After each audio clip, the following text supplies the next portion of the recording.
that there will not be a trial of the case itself. Mistrial will mean that there will be a pause, and then you have to go and reassemble your facts and come back. But because of a certain development, including misconduct, it has led to, the case having to be stopped. You will need to assess the entire case and see whether there has been a miscarriage of justice, whether there has been some contrivance or some evidence. You have to make a full assessment of the entire thing to say that, look, some injustice has occasioned the person, and therefore it's a mistrial. Okay. In this particular case, Samson, let's be honest with ourselves. From the very beginning of the proceedings all the way to the time Ato Forson closed his case, who has introduced an issue that he hasn't been given fair hearing in the matter? Even when Jakpa himself started mounting the box, he had the tape with him. He did. The tape was there. This tape that he relies on now at this stage to try to cause confusion into all of us and to take our minds off, this tape was there. This tape, according to them, was recorded some few days or so when he had mounted the box. The day he was going to mount the box. So if he found the tape relevant, the tape was relevant to disproving this case or show some confusion in the Attorney General's case or whatever it is, why did he not at that time file for leave to amend the witness statement that, look, I think that this particular information is relevant to me, showing that my innocence. This particular tape, Samson, it's a red herring. The tape has nothing to do with whether the financial loss was caused or was not caused. And I'm surprised that this tape is now taking all of us our focus from the real issues in contention, which is whether or not somebody's act or omission has occasioned the Republic or willfully. We all don't share the same view. You heard Ansari. Oh, yes, that is why. I heard him. That is why I'm saying. Resign or be sacked. Misconduct. See, that is why I'm saying that. Something, listen. You see, we are confusing the matters. The issue about whether the Attorney General will resign or will be sacked, one lies with appointing authority. Their political decisions. It's a political decision. Or he himself sitting down to say, well, maybe I want to resign. Okay?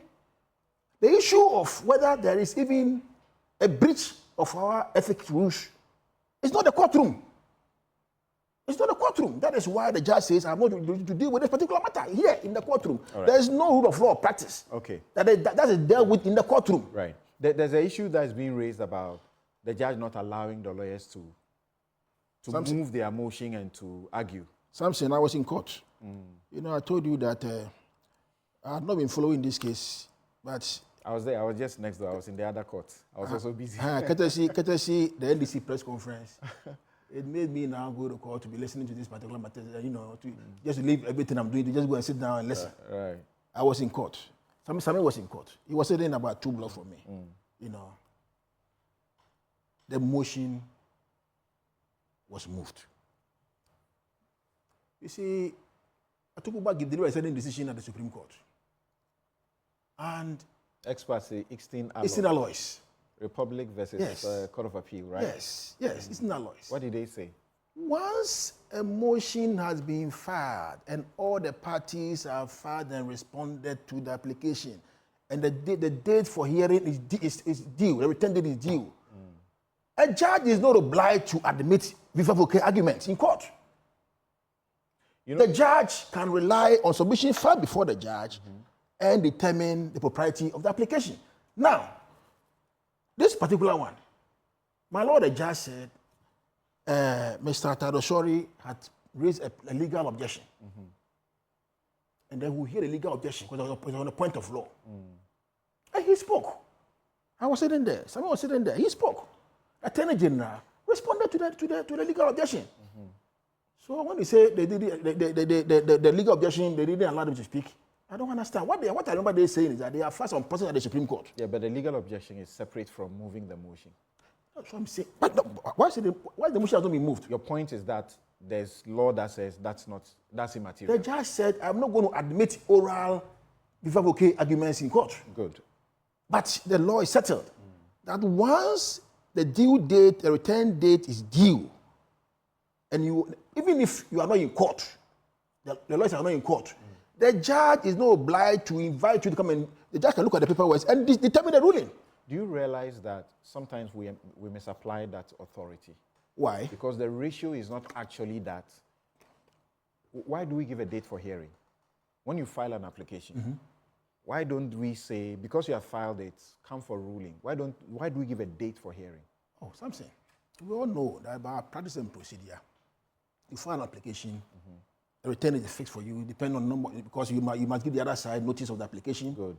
I mean 3, 4, 5 clear days, depending on what you are going to do. Right. And the nature application that you have filed before the court, the other side responds to the application. It's on record. You go there. The judge sometimes can look. I've been in court severally. Some judges will say, Nimako, you will not speak here today because you are going to give a lengthy submission. So you will not talk. You will not talk. Familiar with it. Yes. But I'm so saying you will not talk. And then they say they are going to rule based on the papers. And I sit down. You and I have used ex parte Istinga law Yes. to make this point on Newsfile once, that yes, a judge has the right to go ahead and do this. Good. But maybe you want to go and read it again, and you find that the ratio is different. That in that case, the one who brought the application was actually not there.